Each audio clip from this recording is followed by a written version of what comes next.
Philadelphia in the late 1700s and early 1800s was a city of invention, faith, and uneasy change.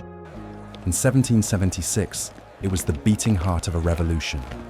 By 1800, it was the largest city in the young United States, home to merchants, ship captains, artisans, enslaved laborers, immigrants, and political experimenters. A place where ideas collided with mud, disease, and crowded wooden streets. In this video, I use modern AI tools to bring historic paintings, engravings, and prints to life, allowing us to shift perspective, change camera angles, and move through scenes the original artist could only freeze on paper. First, I want to talk about the heart of the city, Independence Hall, 1776. This view shows Independence Hall as it appeared in the tense summer of 1776. The foreground reveals a wide green, still grassy and open, with a scattering of wagons and horses tied to rail posts. Men in breeches hurry up the steps, carrying documents and letters sealed in wax. Inside these brick walls, the Continental Congress debates war and liberty. Outside, women sell bread from baskets. A chimney sweeper whistles as he crosses the yard. Rumors flow across the cobblestones. British troops in New York, shortages of powder, the future uncertain. Tension lives in the air. Many Philadelphians fear the city will be attacked. Others believe rebellion is madness that will lead to ruin. Yet, this square mattered. It was here, on July 4th, that delegates approved the Declaration of Independence. And by 1790, Philadelphia served as the nation's capital, proof that the gamble had paid off. Today, this same hall still stands, one of America's most iconic landmarks. Market Street, 1780s. This view shows Market Street when it was the city's commercial spine.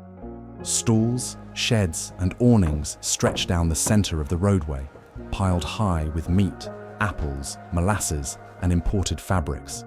The smells are overwhelming. Fresh fish mixes with wood smoke and horse manure. Vendors call out prices.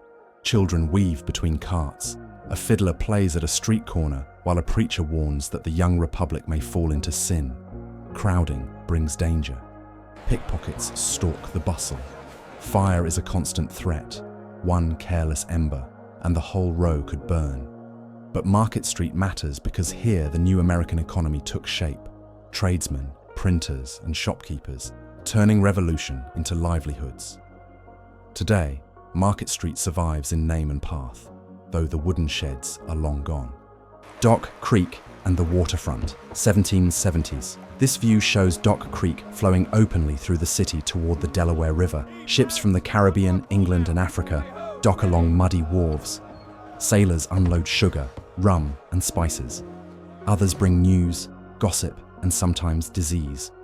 In the foreground, enslaved Africans are marched off ships and sold, an unspoken truth in Philadelphia's early story. Nearby, free black sailors hire on for long voyages. The creek stinks in summer. Waste and garbage fill the water.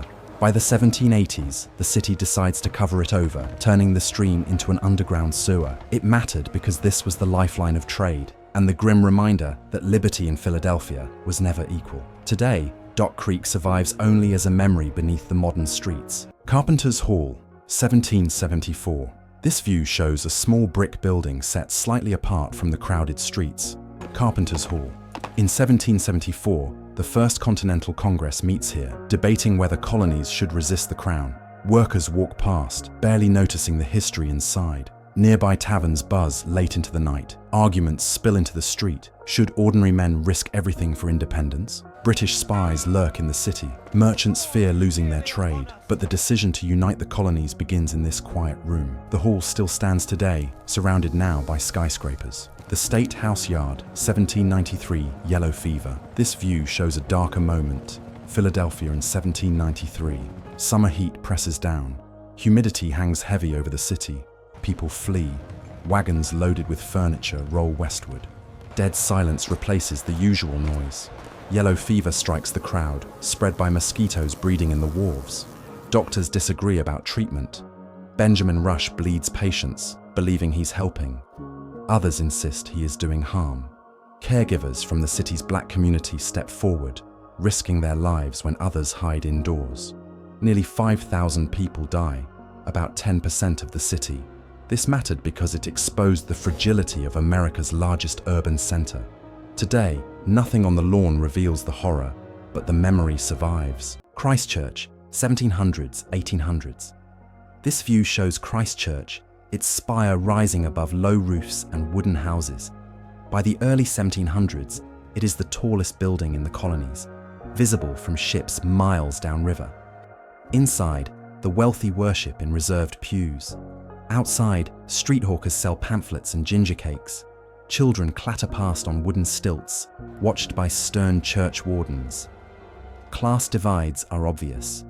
Laws are passed, fines issued, and gossip traded under the steeple. Christchurch mattered as a center of civic life. George Washington, John Adams, and Benjamin Franklin attended services here. Remarkably, the church remains almost unchanged today. Benjamin Franklin's print shop, 1740s, 1790s. This view shows a narrow alley and a small brick shop at ground level. The whir of a hand press echoes in the room. Ink stains the wood. Apprentices lift heavy type, placing letters backwards into iron frames. This is Benjamin Franklin's domain, a place of newspapers, pamphlets, and revolutionary ideas. The Pennsylvania Gazette rolls off the press. Almanacs, broadsides, and lightning rod advertisements follow. The danger here is not fire or flood, it is words. Pamphlets challenge authority. Satire angers the powerful. Franklin himself flees to London and later Paris as politics shifts. Yet the print shop mattered because print was the bloodstream of revolution. Today, a reconstruction stands on the original site in Old City. This view shows a majestic stone building rising from a still young city. Massive columns, marble steps, and iron railings reflect a new ambition. Workers push barrels of coins inside. Merchants carry paper notes. Clerks in waistcoats tally ledgers by candlelight. Critics fear centralized power. Farmers protest. Alexander Hamilton defends his plan. The bank matters because it stabilizes the American economy after the Revolution and begins the nation's long relationship with finance. By 1811, Congress allows the charter to expire. A second bank rises nearby soon after. Both structures still stand in Philadelphia today. Germantown Road, 1790s, 1800s. This view shows a long rutted road stretching northwest from the city. Stone houses line the way.